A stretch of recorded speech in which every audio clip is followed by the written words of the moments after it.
Namaste and welcome to the Essence of Knowledge weekly meeting. This meeting is a part of the Essence of Knowledge program, which is a complete, free, and online program for the seekers of the path of knowledge. In these meetings, I try to answer your questions, clear your doubts, help in your practices, and we also do the exams, tests, and other works of the program here.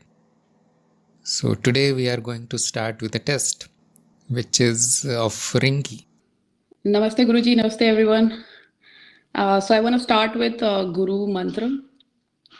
Gurur Brahma, Gurur Vishnu, Gurur Devo Maheshwara, Gurur Sakshat Parabrahma, Tasmai Shri Guruve Namaha.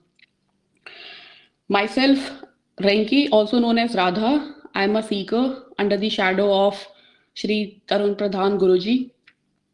I see him as my Guru. Guruji, bless us and wish me luck. So, first question: who is eligible for the path of knowledge? Path of knowledge is a spiritual path, and whoever is curious enough and who has intense desire for the freedom to know the actual truth will be eligible for the path of knowledge. Yes. Second question: what causes ignorance? So ignorance is something having a blind belief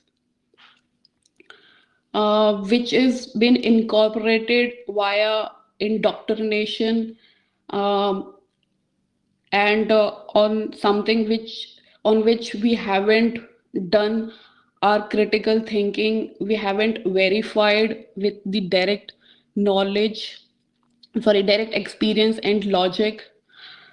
So that all we call it as ignorance, and it normally causes by via indoctrination, and most of the time it happens via our teachers, gurus, who just which all knowledge we take it as information and don't apply our direct experience and logic, and we don't consider it as knowledge because, yeah, that's it. Question number 3: who decides the valid means of knowledge and how? So in the path of knowledge, uh, who decides the valid means of knowledge and how? So it's very subjective and arbitrary, and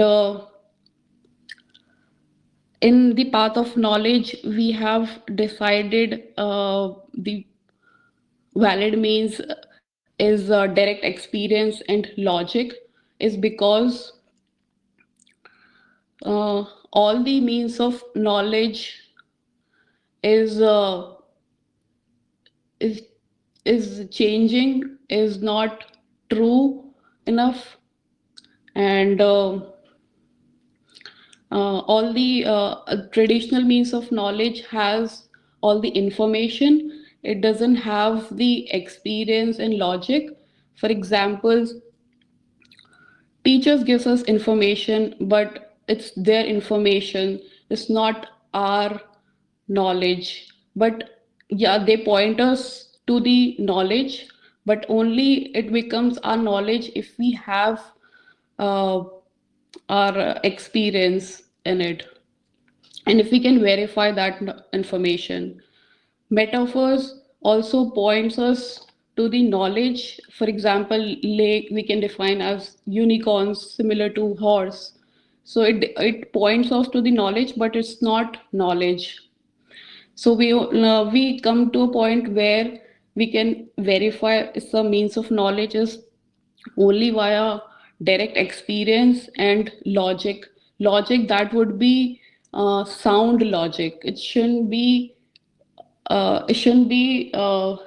like a normal logic. For example, if there is a basket, if there's two mangoes already there, and if you add two mangoes, there'll be four mangoes. So we can apply the logic here. But if there's two unicorns, and if you're saying that there are two more unicorns there, and there'll be four unicorns, so unicorns we haven't seen, so we cannot apply that logic there. So it has to be sound knowledge, sound logic. That's the third question. Fourth question: how can we guess if something is true? So truth is subjective and arbitrary, and we cannot guess if something is how can we guess if something is true. So it's very subjective and arbitrary, and we only have to come to a point whether it is true if it's giving you more knowledge, if it's and and it also depends where we are using. If it's on a daily day to day life, we have to apply inferior criteria here, because for truth, in the path of knowledge, we have defined that whatever truth is, that something which is unchanging. And but if we say that train is moving and it's changing, and we won't be sitting on that train just by saying that it's changing, we cannot apply that logic. We cannot say that it's false. So it has to be a relative truth in our day to day life. So so that's how we come to a point that whatever is giving you more knowledge, you can apply that thing and say it as true knowledge. True. Question number fifth: unknowing means that nobody knows anything. True or false? It is also very subjective, because unknowing, whatever is known is having a direct experience that can be known. And if something we're saying that it is unknowing, it means we haven't had that experience of that thing.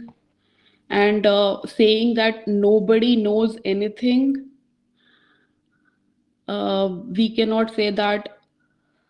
For we can use the example here that if teacher is giving us, or parents are giving some knowledge, or friends are giving some information, it's teachers or the parents or the friends knowledge, it could be their knowledge. But if it's not our knowledge, if we haven't experienced that information, then it's not our knowledge, but it could be their knowledge. So unknowing means that nobody knows anything. It's false. Question number six: whole existence cannot be experienced. It is very true, because uh, our experience is very limited, and but we cannot say that uh, whole existence cannot be experienced. Yes, it is very true, because what if because our senses are limited, and we can only perceive some limited experience. And I can give an example here that if all the world's music is played at the same time, you won't be able to grasp anything, and you cannot know anything about it. And also, if there is a screen and you play all the world's movies on that screen, you won't be able to grasp anything from that screen. So it's a limitation of our senses, we can say. And because of the limitations, we say we cannot experience the whole existence, and but it's the limitation of the experience. It's not the limitation of the experience. Yeah, I mean, I would say whole existence cannot be experienced. It's very true. Question number 7. If I cannot experience myself, how will I know that it is unchanging? I'll take the seventh question later on. I'm taking the eighth question first now. Which action or method can bring awareness instantly? So, action or method can bring awareness instantly just by saying that you are aware and you are the experiencer. It will bring you into the awareness, because all we have to remember is just the remembrance of the thing that we are aware of, whatever action we are doing. And method is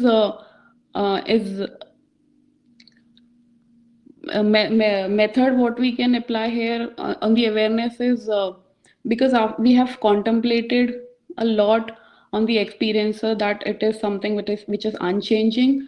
That is the method. And after knowing all the things, we only can say that we have to just abide that knowledge in ourselves, and that's remembrance of the thing that we are the experiencer. That's the only action we can take. Question number 9. What to do when the truth of an experience is not clearly known? What to do when the truth of an experience is not clearly known? We can use the negation path here, that what in Hindi we call it as neti neti. We can deny what we are not. What to do if it's not, if you're not able to know the truth of an experience? um, I mean, what to do when the truth of an experience is not clearly known? There's nothing can be done here. I mean, uh, it's an illusion. I mean, it's illusion. So truth of an experience is not clearly known. So what we can do here? We cannot do anything here. What to do when the truth of an experience it's not clearly known? Um, uh, and so there is no hard and fast rule of knowing the truth of an experience here. It's just appearing. Experience just appears, and we don't have control on the experiences. It just appears. So there's no point of saying that what to do when the truth of an experience is not clearly known. Yeah. Question number 10th. Will doing something like a posture or closing eyes helps in contemplation? It is also very subjective. Some people can do contemplation by closing the eyes, and some people like to walk in the park and do the contemplation. So it's very subjective and it's very arbitrary. So yeah, and I'm coming back on the question number 7.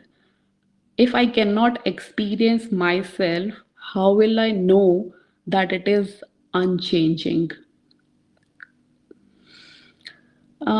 Yeah, experiences just appears, and we don't have the control on the experiences.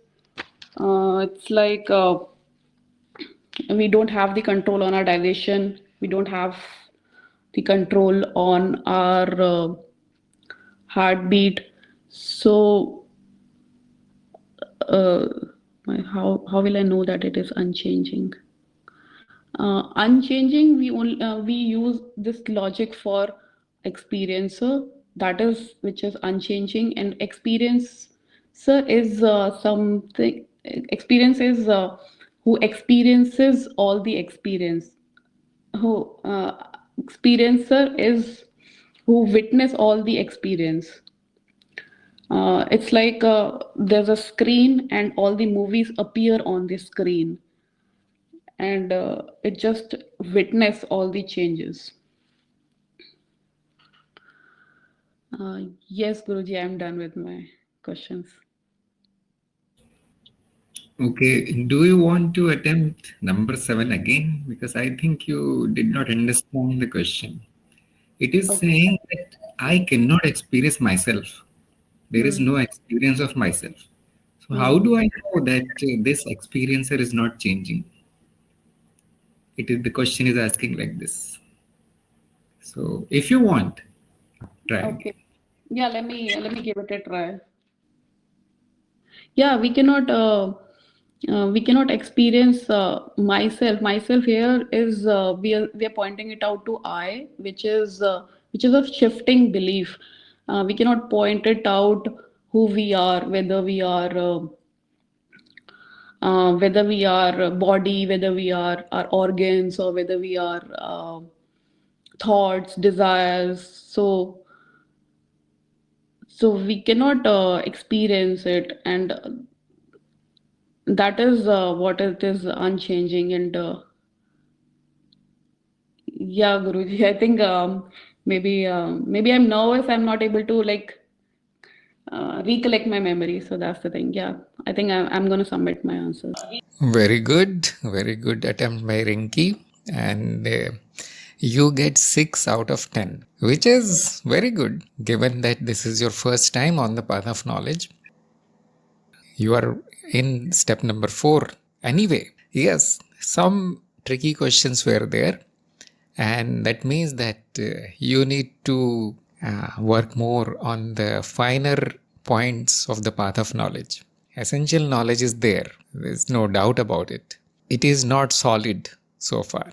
Some questions confused you, so more contemplation, more study, and then you will get better at answering questions. We'll discuss the answers in some time. If there is any question, you can type it here, and I'll take them first so that you don't have to wait for the whole discussion to be over. Okay, we have questions. Questions from Sagar. Okay, these are not questions, these are answers. So, very good. You accepted the challenge, I think. This is a good thing to try the test yourself, no matter whose test it is. Very good. We go forward. Narendra has a question. I heard many things about soul and it changed bodies and all that. Can you tell me about it by your own experience? So, frankly, I also heard about these words, soul, etc., etc. But there is no soul on the path of knowledge. This concept is not there. There is nothing which changes bodies. This is the view on the path of knowledge because we do not see anything. There is no direct experience or there is no evidence of it. So, soul is a belief in Christianity, Christian or some Western philosophies. They believe that there is something in the body and the body dies, it disappears, then it changes the body. But there is nothing like this on the path of knowledge. There is nothing like this in many supporting philosophies which support the path of knowledge. There is an illusion which is appearing to you who is not an illusion. And then different experiences they come and go. There is nothing in the body. This is the view of the path of knowledge. And yes, everybody is free to explore. Is there something like this? Or does it mean something else? Probably. Probably the ancient people meant something else by soul. There is one good meaning of the word soul. It means one, single, like sole proprietorship, sole owner. That is SOLE, but it is the same meaning. That's what I read somewhere. Just like you said, I also heard many things. So I like this meaning. It also means individual. What is it? The individuality that survives death. Individuality that survives death. That is one definition. So, the various beliefs are seen in various philosophies, various paths in various parts of the world, and this belief they come and go. Something else replaces the belief, then something else comes, something new comes, some great master comes, and they teach something else. It keeps changing like this. So, everybody should experience. And frankly, honestly, I never experienced anything like this. I've never seen anything which changed bodies. Probably I am not that capable, but those who are capable can explore these things. But it is 100% clear to me that on the path of knowledge, there is nothing like this. Yes, there can be interpretation. You can fit something into this word, and that is totally interpretation based. Anybody is free to interpret whatever they understand using their own experience. Okay, it is good question, but you need to find it out by your own experience. I could not find anything. Arvind is saying, what is the difference between experience during sleep, dreams, and experiences while awake? Though both are illusory. Yes. There is a little bit of difference. Although the difference is superficial, they are all illusory by nature. Your point is absolutely correct. But there can be some superficial differences. For example, in the waking state, experiences are more stable. Your house remains your house. When you come back from the sleep, yes, it is still there. Although it will not remain forever. The body remains the body. It does not change in 1 second or 2 seconds. But in dreams, you must have seen, the speed of change is very fast. And second, it seems that in waking state, most of the experiences are rule bound. We see some rule there. We see some kind of order. It is not complete disorder. It is not complete chaos that something is changing into totally something else. It changes slowly and there it can be predicted. But in dreams, absolutely anything can happen. Although sometimes there are predictable changes in the dream. These differences can be traced to the memory which is producing that illusion. We usually say, and this is not really true, it is a part of science. You can say science of the mind, or nowadays, I coined the new term vibronics, science of the vibrations. So memory is some kind of vibration here. And we say that the dreams are coming from a small memory, which is memory of this person, human memory of the organism.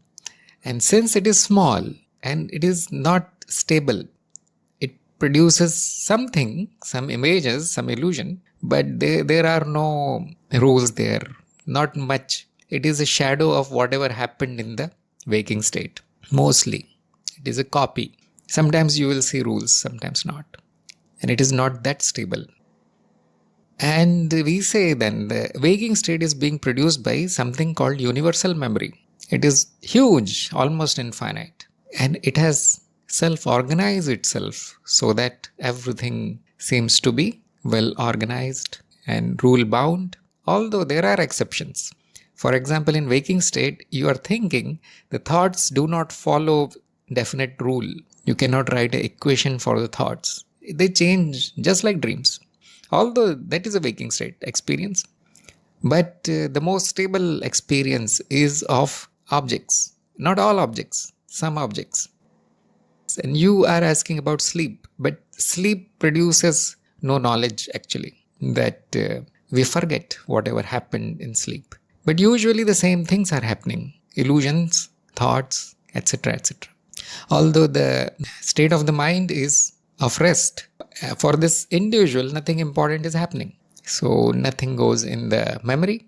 There is not a definite knowledge of what happens in the sleep, what experience happens in the sleep.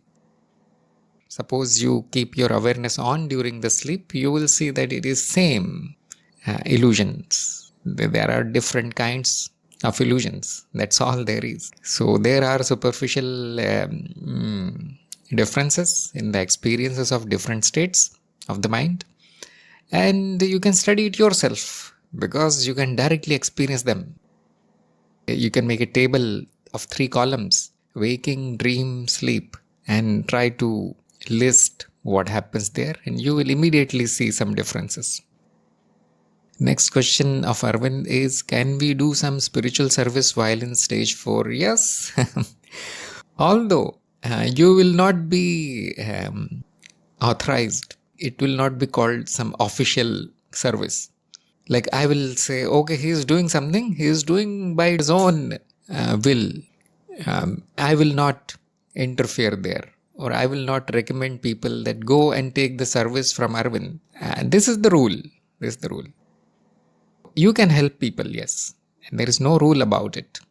And you can also tell them that you are in the program and you are in the stage 4, you have cleared the exam, and help them in whatever way you want. However, nobody else will take the responsibility of, nobody will stand behind you. That is the only difference. There is a little bit of risk there, that sometimes it happens that we make mistakes, and that person whom you are helping or answering may think that you don't know anything, or you are pretending to be knowledgeable, you don't know anything. Like this, it can happen, isn't it? So to prevent all these things, we have an official process where you need to at least listen to the step number 7 videos about knowledge dissemination, so that you get a little bit of training.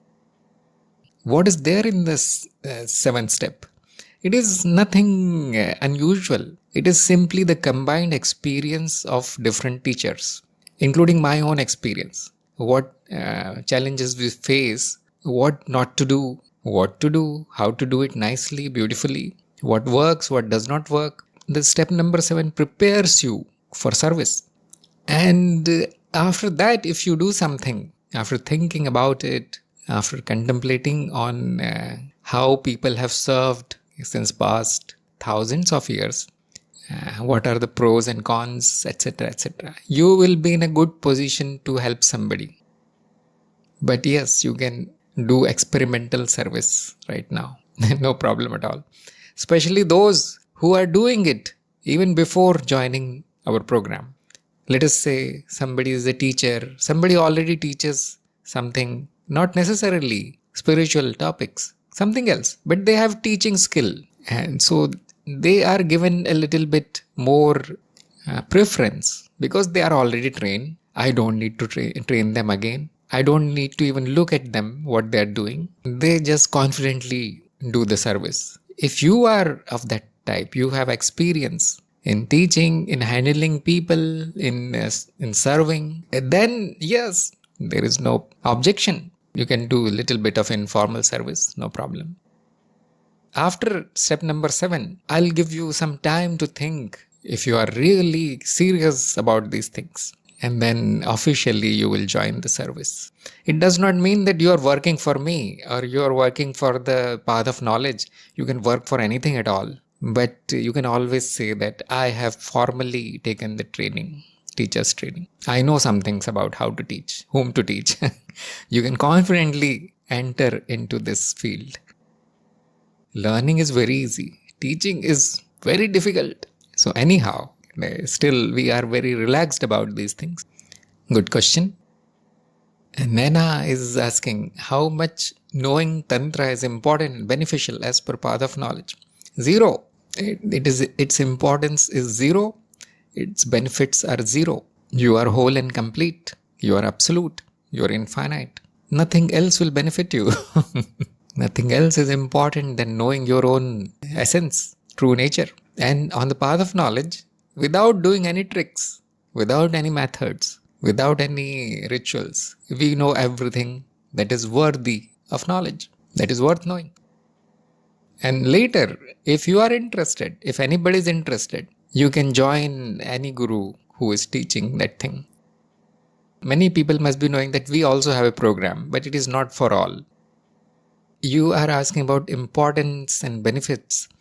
What is my experience is it can be harmful if somebody who is not ready for it practices it. The benefits are 1% and the risk is 99%. It is just like operating heavy machinery or driving a car without learning how to drive it, without license, or doing something which is extremely dangerous, like playing with fire, producing atomic bombs, whatever you see, because it deals with powers. And wherever there is power, there is danger. Not only it can harm the person who is practicing it willy-nilly without guidance, it can harm other people also. It can be harmful. And that is why Tantra Bodhi is mostly theoretical. It is bookish knowledge. And that also I don't provide it to everybody. There are rules. And this rule, you can say, is my private matter.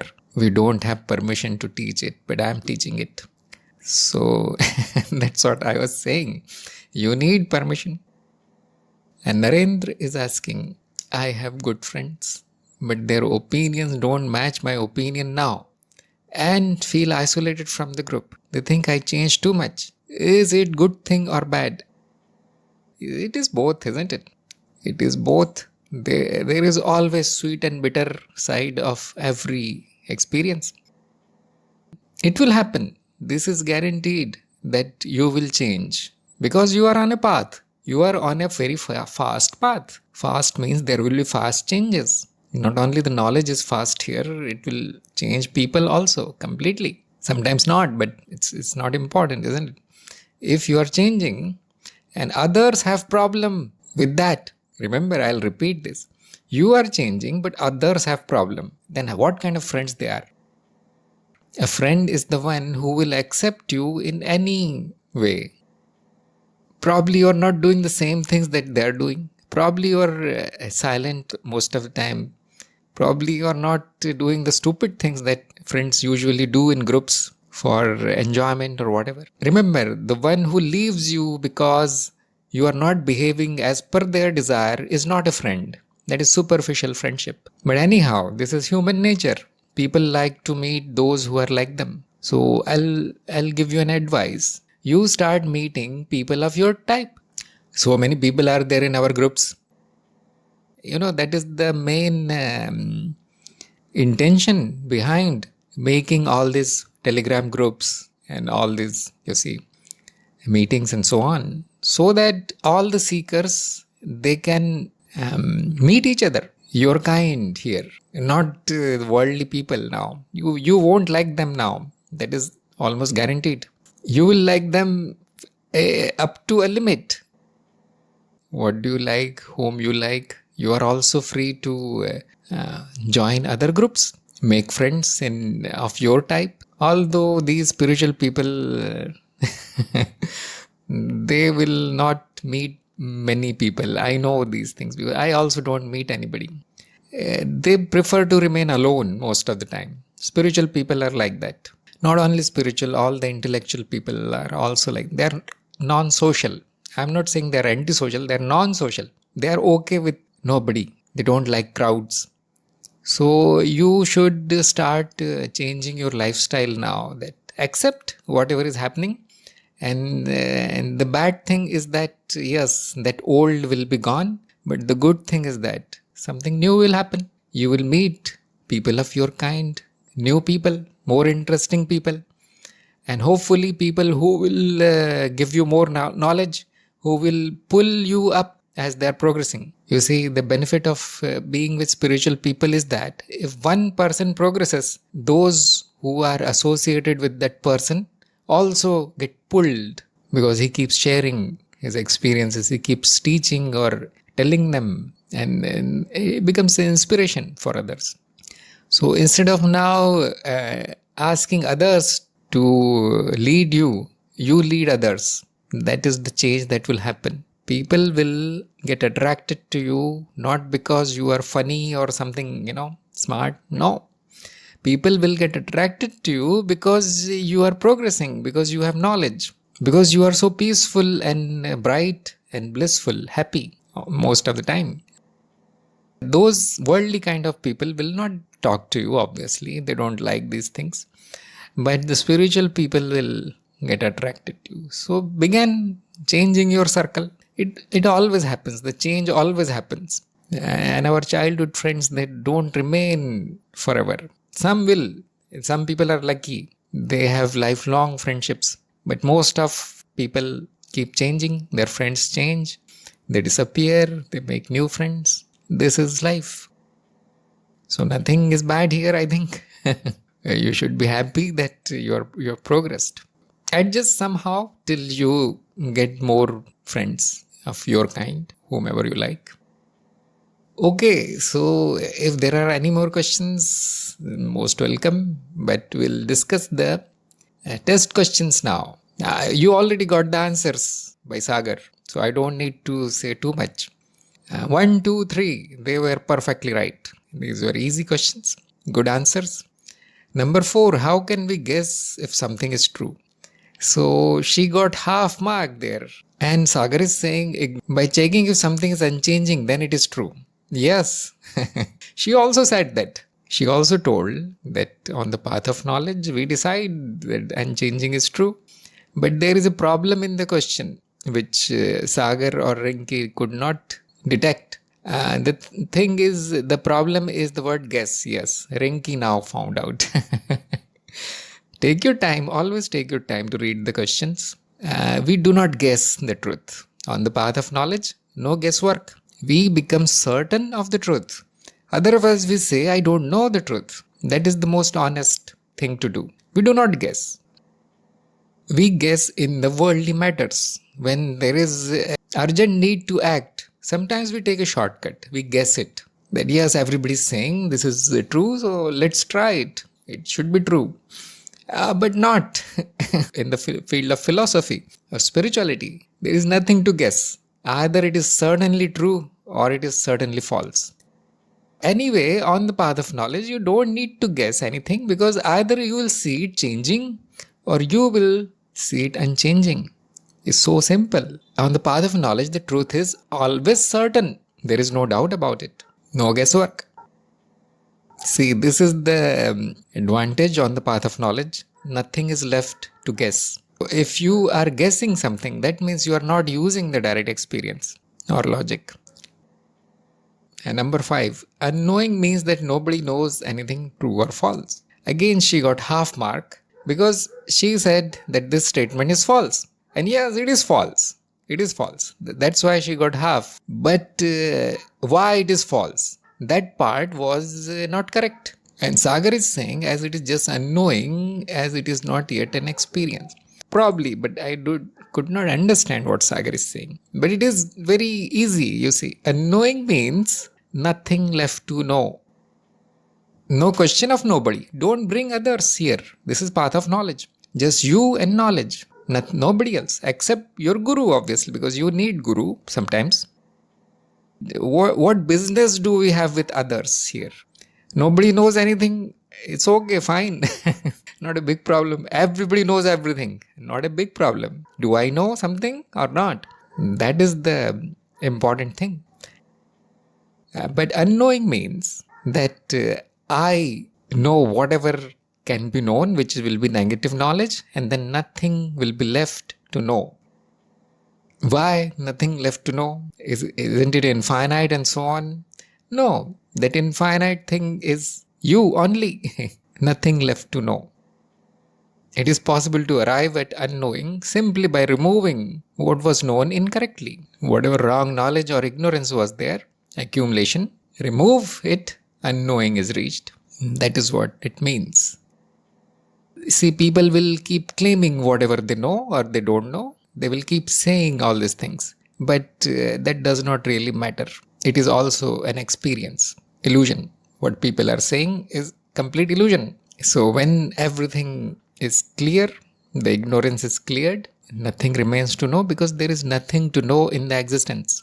Its nature is not knowledge or ignorance. Its nature is purity or emptiness. So unknowing has complete knowledge in it. Number 6 was correct. Although it needs a little bit of explanation for some people, but I'm skipping it because her answer was okay. Number 7, if I cannot experience myself, how will I know that it is unchanging? So that answer was wrong. And Sagar is saying that subject can't be experienced. We can only tell what is changing, and we can then arrive at the answer of what we are. That is partially right, yes. You cannot experience. But suppose we could experience something in myself. Myself means experiencer, isn't it? Myself is experiencer. So, if we can see something, if we can experience something there, it will be an experience. It will not remain the experiencer. It will be categorized as something which is changing, something which is experience. So, experiencer is arrived at by simply removing whatever is changing. It is not me, it is not me. Neti, neti. This is how we know that it is unchanging. Because if it is changing, it is not me. Is there something like this? You need to find out, you see. Find out. Number 8. Which action or method can bring awareness instantly? And this was also wrong. So let us see what Sagar was saying. By just being and reminding ourselves that whatever we can experience by mind or body is not us. No, your answer is also wrong. Anybody else wants to answer this? Which action or method is needed for instant awareness? Like turn on a switch in your mind. Arvind is saying shedding ignorance. It is not an action or method. Rinki is saying I am the experiencer. That is remembering. It is not an action or method. And Narendra is saying no method needed. Yes, Narendra is right. No method is needed. But why? But why no method is needed? Neelam is saying awareness is always already present, no action needed. No action is needed. That much I can agree. But is it always present? You are always present. Experiencer is always present. Is the knowledge of experiencer always present? Do you always remember who you are? And the answer is no. That is why it is called a practice. Awareness is not already present. Yes, it can come anytime. Bhupen is also saying no action. Rinki is saying self-realization. This self-realization is a requirement for doing the practice. If there is no self-realization, there is no point in remembering what I am, because you don't know what you are. So, but that is not an action. Action means you need to do it every day, or a method, you need to perform it. And then I is saying no method is needed, only awareness. And Arvind is saying awareness is a state of mind. Yes, practice of awareness. Narendra is saying, and now Narendra is right. Awareness comes naturally, and just being in it, it grows. 100% right. Very good. And Bhupen is also right. There is no process to take us to awareness. See, awareness is a natural result of self-realization, isn't it? No action will bring awareness. No method will bring it. Why? And we answered this many times in our meetings, in various videos. Let us say you decide that, okay, it's time for awareness. Let us do the action or the method to bring the awareness. But you see, you already remembered. The awareness is already here. That is why you thought about it. It will never happen that first you remember, oh, let me check who am I today by doing this method. No, as soon as you remember, you are there. The knowledge is there because self-realization is already there. Yes, it is simplest. It is simplest.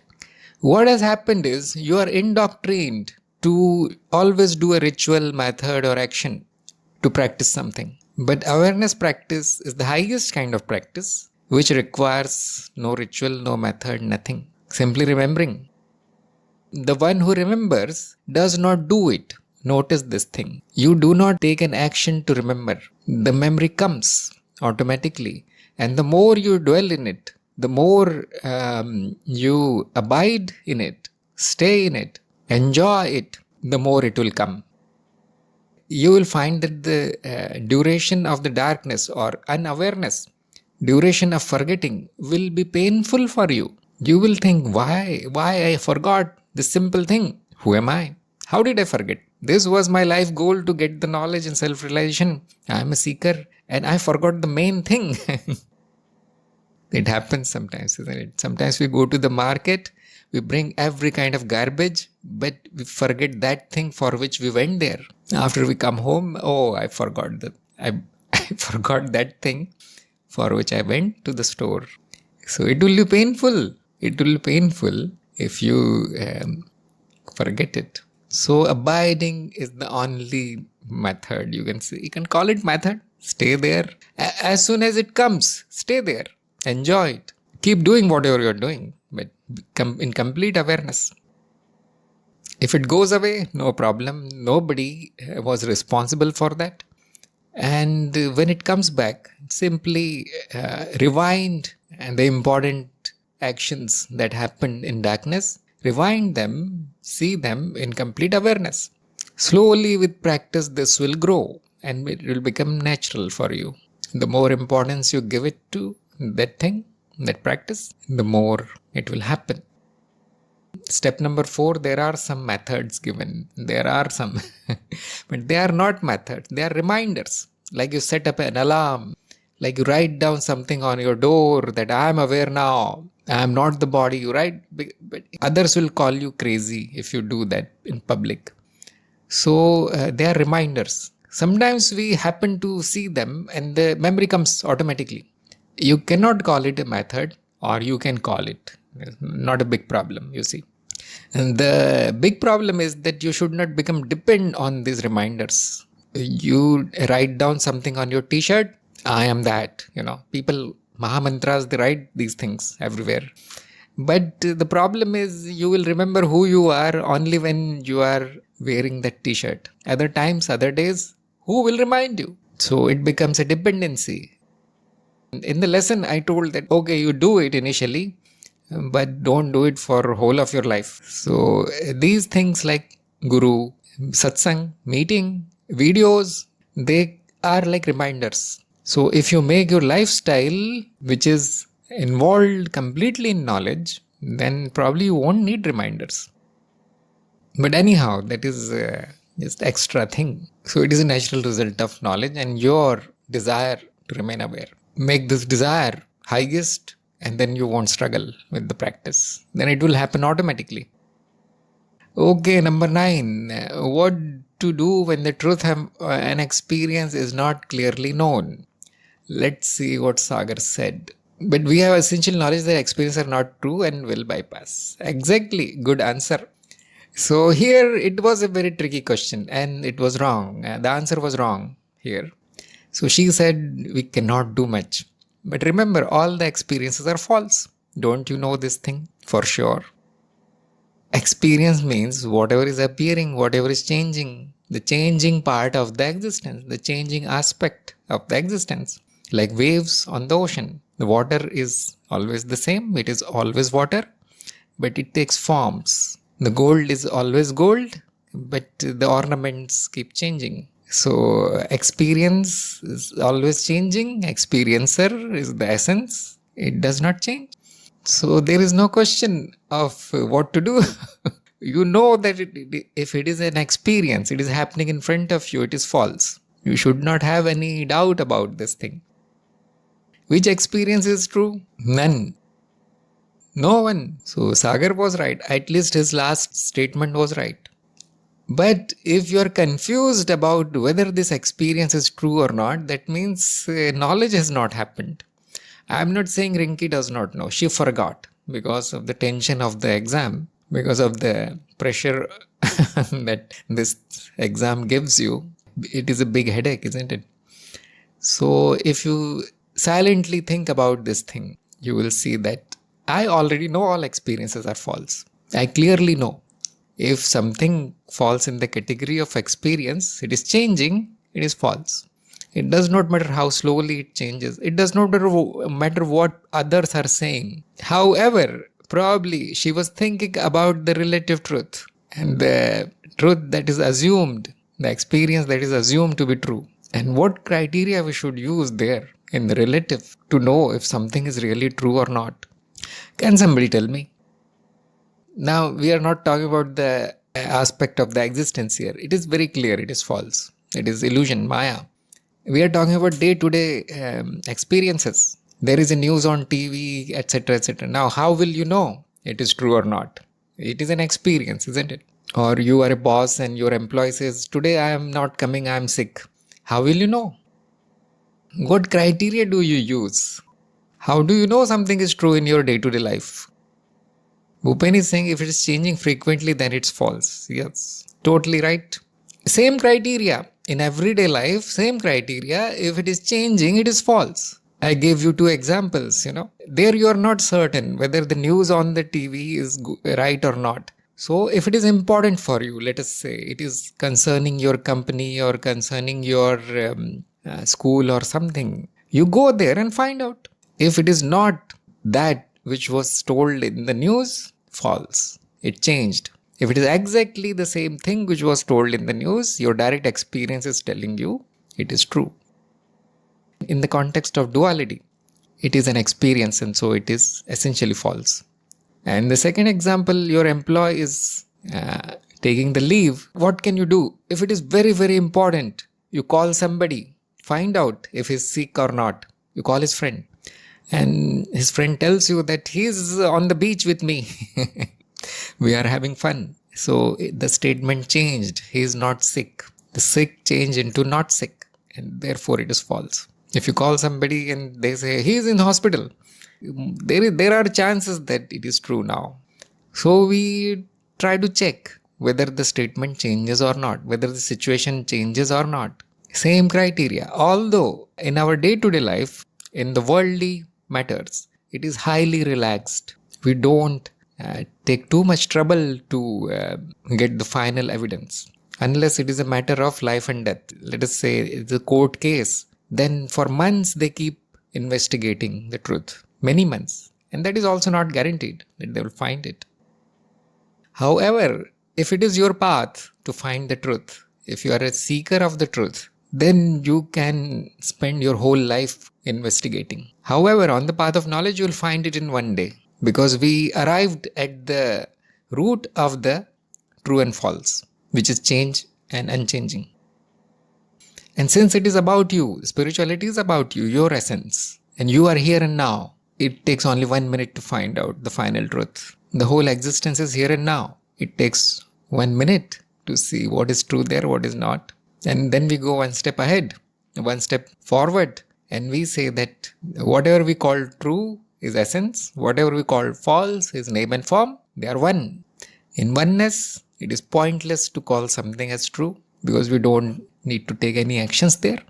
And it is pointless to call something false. It is pointless to call anything true or false because there is no division. True and false means already there is a division. So the answer was deep here. The answer was very detailed. I was not expecting an answer. So it is a difficult question. Yes, everybody should think about it.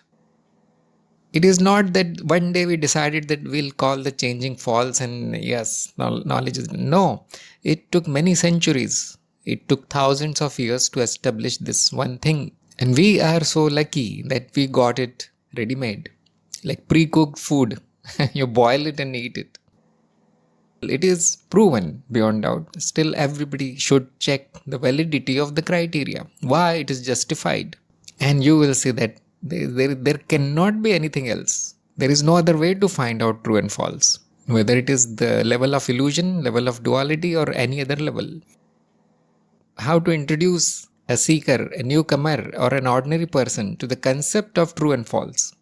Remember, just like everybody here got confused, ordinary people are totally confused about what is true and what is false. Their criteria are not even present. They don't even have any criteria. They use their feelings or whatever, majority opinion. Anyhow, sometimes people won't even check their experience. They do whatever they feel is okay there. So only in the field of domain of philosophy or justice, most of the logic of true and false is taken from Nyaya philosophy, which means justice. What is true, what is false is a philosophical question. And everybody arrived at the same conclusion. You should also cross-check it, cross-examine. Okay, number 10, answer was correct. It is really subjective. If you like to sit in a posture, if you like to close eyes, no problem. But it is not necessary. That was question and answer part. I hope everybody benefited from this discussion. Okay, Narendra has a question. How much time is the average seeker need to stay in awareness, or is it always? As much as you can. I don't make any rule because it is not possible, isn't it? If I tell you to stay in awareness for 2 hours daily, because there is no doer of it, just like we discussed now, it comes and it goes. The rule is as much as you can without any effort, without taking trouble, without forcing anything, and slowly, hopefully, it will increase, and finally, it will become 24 by 7. Right now, while you are in step number 4, try to be aware as much as is possible. It will come automatically, and then you hold on to it.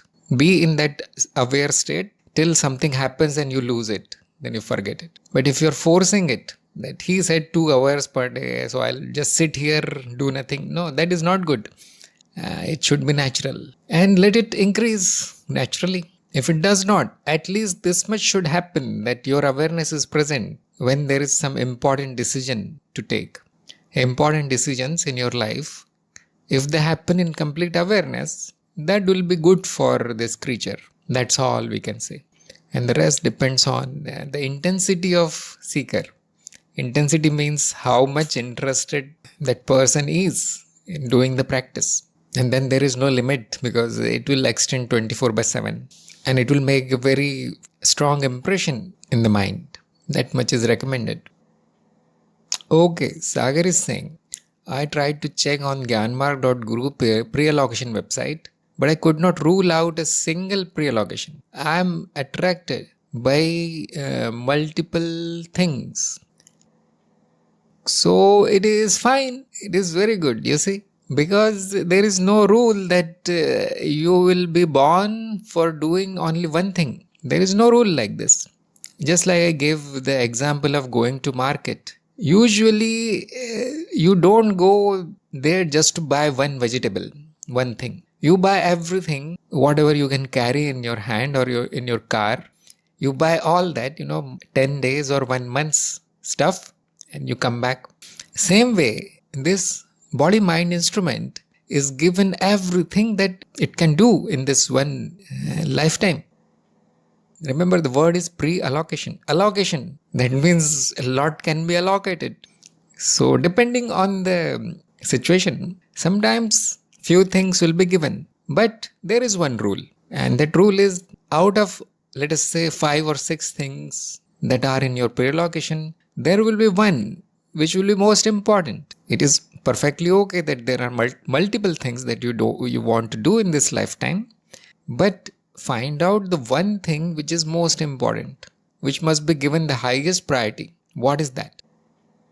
It can be anything. I'm not saying it will be, as something very great, which only great people do. And then people think, oh, I don't have anything which great people do. It's perfectly okay, you see. Ordinary things. But there will be one which will be your most favorite. Yes, like a saint also sings and paints, but he is saint first, yes. He is singing, painting and composing songs because he has achieved the most important thing in his pre-allocation. I know one thing, that I have seen many people, many seekers, and usually knowledge or progress, spiritual progress is their pre-allocation, is the most important thing in their pre-allocation. When they achieve it, or when they reach there, they are doing it just like you're walking on the path, you are doing the practices and so on, you're doing verification and perfecting the knowledge. So then the rest of the things, they appear there, and suddenly you will meet somebody else, you will get new hobbies, you will change, like he said.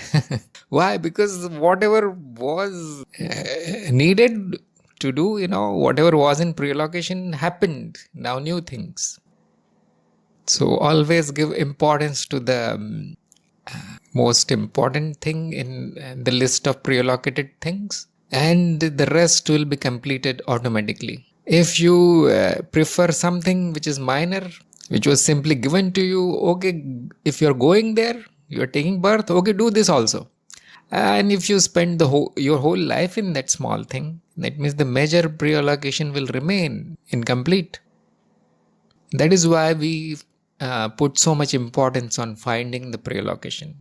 Every seeker must know why they are here. Otherwise, you are not a seeker. What are you seeking? Ordinary people, worldly people are like this. They don't know why they are there. And whatever others say, crowd says, they keep doing it. There is a pre-allocation, however, but they don't know that thing. They are ignorant. Plus, they don't give it any importance.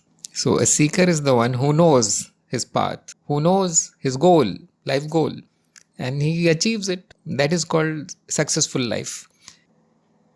Our definition of successful life is this, that you have achieved that for which you took birth. For a worldly person, successful life means all the garbage they collected and wasted their life. That is their success. So we don't do that thing here. You go straight. Once you know your pre-allocation, don't stop. Don't look here and there, left and right, what others are doing. No, let them do whatever they're doing. It is usually useless. You go straight for your pre-allocation. And if you need inspiration, check all the great people, all the advanced seekers. Are they wasting their lives? They go straight to whatever they wanted. It can be anything. You have the freedom to pre-allocate. However, if it is pre-allocated, that means there is a good chance that it can be finished. Otherwise, usually it is not pre-allocated. This is like a rule of the mind, you can say. So, whatever is in your pre-allocation happens effortlessly. All the conditions, they automatically settle around that. That desire is fulfilled, and so on. Whatever is not in your pre-allocation, you will struggle forever. And even if you get it, you will suffer because you got it. It happens. So look at your own life. Look at people around you. Do not follow them. Learn what mistakes they are doing. You see, they are good for learning. And do not follow them. And this site is very good. The pre-allocation app on gyanmark.guru will give you a hint, because you are not trying to guess what is your pre-allocation. You are trying to eliminate what you don't want. Isn't it? Sagar must have checked it. You are trying to rule out what you don't want. That is mostly clear for people. Even if you don't remember what is your pre-allocation, which is normal, you see, you don't remember anything. But you have a instinct which tells you, I don't want this. And then you cross it out. And something which you cannot cross it out, however hard you try, no, I cannot remove it from my life. That is your pre-allocation. It can be something which is not present in the website. It is okay. You need to do this simple method if you forget. Usually seeker remembers. That's why they are called seekers. Usually they do exactly that without anybody telling them. You cannot ask them to deviate from their path. If they deviate, that means it was not in their pre-allocation. Anyhow, I gave you a very detailed answer, but probably you got your answer in first few lines. So it was for the benefit of everybody who's listening. And here I think we'll end today's meeting. It was very interesting meeting. And congratulations to Rinki. Very good. Your progress is nice and you will keep progressing. I have no doubt. So we'll end today's meeting and I'll see you next time. Namaste.